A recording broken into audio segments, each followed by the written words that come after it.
गर्भावस्था की दूसरी तिमाही के दौरान शिशु की हड्डियां, मांसपेशियां और अंगों का तेजी से विकास होता है।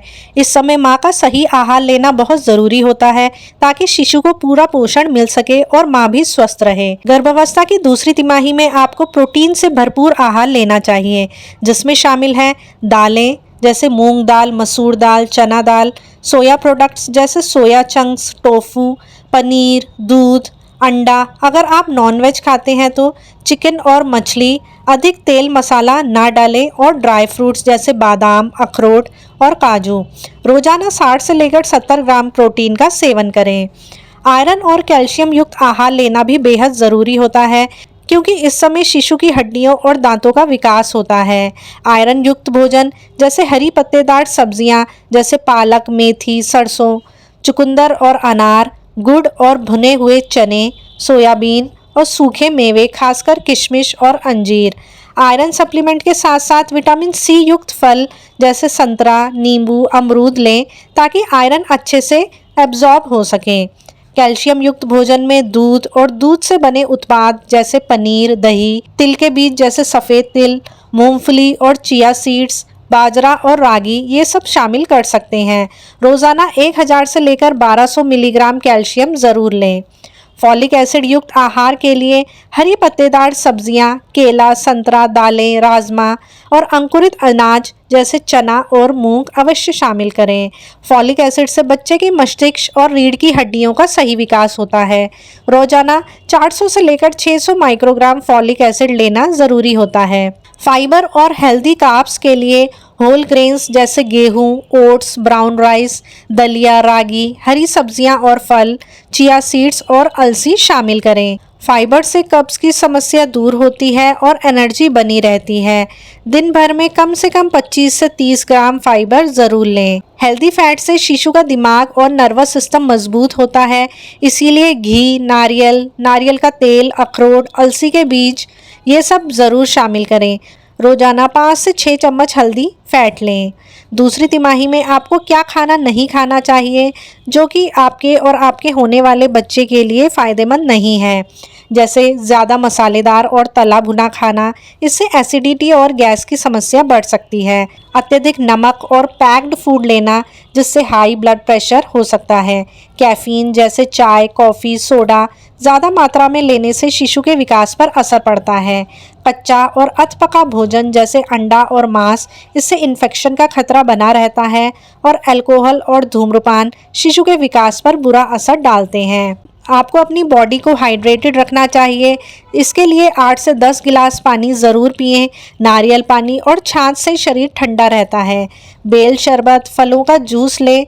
हर्बल टी जिसमें सौंफ और अजवाइन की चाय, इससे गैस और अपच में फ़ायदेमंद होती हैं। दूसरी तिमाही में सही डाइट लेने से माँ और शिशु दोनों स्वस्थ रहते हैं।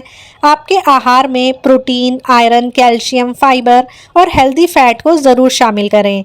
ज़्यादा मसालेदार और जंक फूड खाने से बचें और हाइड्रेटेड रहें। दूसरी तिमाही में शिशु का विकास तेज़ी से होता है, जिससे आपका वजन बढ़ता है। लेकिन अगर वजन ज़रूरत से ज़्यादा बढ़ जाए तो हाई बीपी, डायबिटीज़ और डिलीवरी में दिक्कतें आ सकती हैं। इसीलिए संतुलित वजन और हल्की एक्सरसाइज करना बेहद ज़रूरी है। पहली तिमाही में 1 से 2 किलो वजन बढ़ना सामान्य है। दूसरी तिमाही में हर महीने 1.5 से लेकर 2 किलो वजन बढ़ना सामान्य है और पूरी प्रेगनेंसी में कुल 10 से 12 किलो बढ़ना सामान्य है। अगर आपका वजन पहले से कम है तो 12 से 15 किलो तक बढ़ सकता है। अगर आप पहले से ही ज़्यादा वजन है तो 7 से 9 किलो वजन बढ़ना ठीक रहेगा। अगर बहुत तेज़ी से वजन बढ़े तो डॉक्टर से सलाह लें। ये हाई बीपी और डायबिटीज़ का संकेत हो सकता है। गर्भावस्था में वजन को सही तरीके से कैसे कंट्रोल करें? वजन को सही तरीके से कंट्रोल करने का तरीका है, आपको सही डाइट लेनी है जिसमें जंक फूड और मीठे खाद्य पदार्थ से बचें। छोटे छोटे मील लें, 2 की बजाय 5 से 6 बार हल्का हल्का खाना खाएं और एक्टिव रहें। हल्की एक्सरसाइज और वॉक करें और पर्याप्त पानी पिएं। 8 से 10 गिलास पानी रोज़ पिएं। आपको ज़्यादा कार्ब्स वाली चीज़ें जैसे चावल, आलू ये सब ना खाएं और पूरे दिन बैठकर ना रहें। बिना डॉक्टर की सलाह के कोई भी वेट लॉस डाइट ना अपनाएं। गर्भावस्था की दूसरी तिमाही में हमें कौन कौन सी एक्सरसाइज करनी चाहिए? गर्भवती महिलाओं के लिए हल्की और सुरक्षित एक्सरसाइज करने के कई फायदे होते हैं, जैसे शरीर में ब्लड सर्कुलेशन अच्छा रहता है, कमर और पीठ दर्द में राहत मिलती है, डिलीवरी के समय स्टैमिना बढ़ता है और नॉर्मल डिलीवरी की संभावना बढ़ जाती है। इसके लिए आप हल्की हल्की वॉक रोजाना 20 से 30 मिनट तक कर सकते हैं। यह वजन को नियंत्रित रखता है और ब्लड सर्कुलेशन बेहतर करता है। प्रेगनेंसी में बटरफ्लाई पोज करना मांसपेशियों को मजबूत करता है और ट्री पोज से बैलेंस सुधरता है और पैरों की ताकत को बढ़ाता है। हल्की स्ट्रेचिंग और एक्सरसाइज कर सकते हैं जिससे पीठ दर्द में राहत दिलाता है। एक्सरसाइज करने के लिए आप डॉक्टर की सलाह ले सकते हैं। आपको क्या क्या सावधानियां बरतनी चाहिए? पेट के बल या ज़्यादा स्ट्रेचिंग वाली एक्सरसाइज बिल्कुल भी ना करें। कोई भी एक्सरसाइज करने से पहले डॉक्टर की सलाह ज़रूर लें और अगर चक्कर आए, सांस फूलने लगे या दर्द महसूस हो तो तुरंत रुक जाएं। गर्भावस्था में एक्सरसाइज करने का सही समय: सुबह को हल्की वॉक कर सकते हैं, दोपहर को आराम के बाद हल्की स्ट्रेचिंग कर सकते हैं और शाम को फिर से 10-15 मिनट की वॉक कर सकते हैं।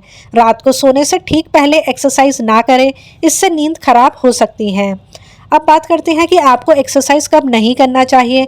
अगर आपको कोई भी गंभीर समस्या हो तो एक्सरसाइज करने से बचें और तुरंत डॉक्टर की सलाह लें, जैसे तेज पेट दर्द या ऐंठन, बहुत ज़्यादा थकान या चक्कर आना, हाई ब्लड प्रेशर, ज़्यादा ब्लीडिंग या स्पॉटिंग या पिछले गर्भ में कोई समस्या रही हो तो। गर्भावस्था में हेल्दी लाइफस्टाइल अपनाने के काफ़ी फायदे होते हैं।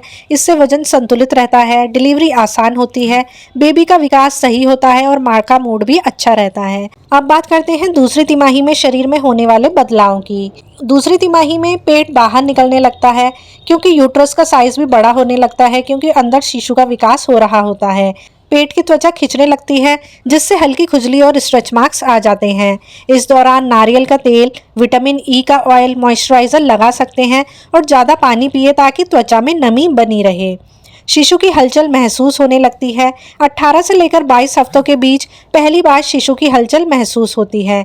शुरुआत में हल्की गुदगुदी या बुलबुले फूटने जैसी फीलिंग होती है। जैसे जैसे शिशु बड़ा होता है, हलचल और मजबूत होने लगती है। इस दौरान अगर हलचल महसूस नहीं हो रही है तो कुछ मीठा खाएं और आराम से लेटें। ज़्यादा हलचल या बिल्कुल भी हलचल ना होने पर डॉक्टर से तुरंत संपर्क करें। दूसरी तिमाही में ब्रेस्ट में कई बदलाव आते हैं। ब्रेस्ट बड़े और भारी महसूस होने लगते हैं। निपल्स का रंग गहरा हो सकता है और कोलोस्ट्रम, जिससे गाढ़ा पीला द्रव निकल सकता है। ब्रेस्ट में टेंडरनेस या हल्का दर्द हो सकता है। इस दौरान कॉटन या सपोर्टिव ब्रा पहने और अगर निपल्स में ड्राइनेस या खुजली हो रही हो तो मॉइस्चराइजर लगाएं। दूसरी तिमाही में त्वचा में बदलाव भी आते हैं, जैसे गर्भावस्था में। इस दौरान हार्मोनल बदलाव के कारण चेहरा चमकदार दिख सकता है। गालों, माथे और होठों पर हल्के भूरे या काले धब्बे हो सकते हैं और पेट, जांघों, ब्रेस्ट पर हल्के गुलाबी या सफ़ेद स्ट्रेच मार्क्स आ सकते हैं। इस दौरान धूप में निकलते समय सनस्क्रीन ज़रूर लगाएं और विटामिन ई और नारियल तेल की हल्की मसाज करें। जोड़ों में और पीठ दर्द बढ़ते वजन और हार्मोनल बदलाव के कारण हो सकता है। शरीर में रिलैक्सिन हार्मोन की वजह से जोड़ों में ढीलापन आ जाता है, इसीलिए ज़्यादा देर तक एक ही पोजीशन में ना बैठे। हल्की एक्सरसाइज करें और सपोर्टिव फुटवेयर पहनें। पीठ दर्द अगर ज़्यादा हो रहा हो तो डॉक्टर की सलाह लें। दूसरी तिमाही में जो आम लक्षण होते हैं वो होते हैं एसिडिटी और कॉन्स्टिपेशन। बढ़ते हार्मोन और बढ़ते यूट्रस के कारण पाचन धीमा हो जाता है। इसी वजह से सीने में जलन और कब्ज की समस्या आ जाती हैं। इसीलिए ज़्यादा मसालेदार और तला भुना खाना ना खाएं और फाइबर युक्त आहार जैसे हरी सब्जियां, फल लें और खूब सारा पानी पिएं। इस दौरान कई महिलाओं को नाकबंद और मसूड़ों से खून भी आने लगता है। प्रेगनेंसी में ब्लड फ्लो बढ़ने के कारण नाक बंद हो सकती है और मसूड़े अधिक संवेदनशील हो जाते हैं, जो कि ब्रश करने पर खून आ जाता है। इसके लिए आप स्टीम ले सकते हैं और नमकीन पानी से कुल्ला कर सकते हैं। सॉफ्ट टूथब्रश का ही इस्तेमाल करें। इस दौरान शरीर में ब्लड फ्लो बढ़ने से कभी कभी चक्कर भी आ सकते हैं और लो ब्लड प्रेशर और आयरन की कमी की वजह से कमजोरी महसूस हो सकती है। लो ब्लड प्रेशर से बचने के लिए धीरे धीरे उठें और पर्याप्त पानी पिए और आयरन युक्त आहार लें। पैरों की सूजन और ऐंठन की वजह बढ़ते वजन की वजह से होती है, कैल्शियम और मैग्नीशियम की कमी से पैरों में ऐंठन हो सकती है, इसीलिए पैरों को ऊंचाई पर ना रखें और हल्की हल्की एक्सरसाइज करते रहें। कैल्शियम युक्त आहार लें, जैसे दूध, दही, तिल, पनीर और नमक का सेवन भी कम करें। अगर सूजन बहुत ज़्यादा हो और अचानक से बढ़े तो डॉक्टर को संपर्क करें। ये हाई बीपी के लक्षण भी हो सकते हैं। अब बात करते हैं आपको किन लक्षणों को नज़रअंदाज नहीं करना चाहिए और तुरंत डॉक्टर से संपर्क करना चाहिए, जैसे पेट में तेज दर्द या ऐंठन, तेज सिर दर्द या धुंधला दिखाई देना, बहुत ज़्यादा ब्लीडिंग या पानी जैसा डिस्चार्ज होना, बहुत ज़्यादा सूजन अगर हो हाथ और पैरों पे, या शिशु की हलचल में अचानक से कमी आ जाए। गर्भावस्था की दूसरी तिमाही में शरीर में कई बदलाव होते हैं, लेकिन ये सभी सामान्य होते हैं। इस दौरान सही डाइट, एक्सरसाइज और हेल्दी लाइफस्टाइल अपनाने से माँ और शिशु दोनों ही स्वस्थ रह सकते हैं। अब बात करते हैं कि गर्भावस्था में अच्छी नींद और आराम के लिए क्या करें। गर्भावस्था में अच्छी नींद और आराम लेना बहुत ज़रूरी होता है, क्योंकि इस समय शरीर में कई बदलाव होते हैं जिससे नींद प्रभावित हो सकती है। दूसरी तिमाही में पेट बढ़ने, हार्मोनल बदलाव और भावनात्मक उतार चढ़ाव के कारण नींद की समस्या आम हो जाती है, लेकिन सही पोजीशन, दिनचर्या और आदतों से अच्छी नींद ले पाना संभव है। गर्भावस्था में नींद लेना बेहद ज़रूरी है, जो कि शरीर की मरम्मत और विकास में मदद करता है, बेबी के सही विकास और वजन बढ़ने में सहायता करता है और माँ की मानसिक स्वास्थ्य को भी बेहतर करता है और डिलीवरी के लिए शरीर को तैयार करता है। अगर नींद पूरी नहीं होती तो इससे ब्लड प्रेशर और जेस्टेशनल डायबिटीज़ की समस्या आ सकती है। दूसरी तिमाही में करवट बदलने में परेशानी हो सकती है, क्योंकि बढ़ते पेट की वजह से सोने में तकलीफ हो सकती है।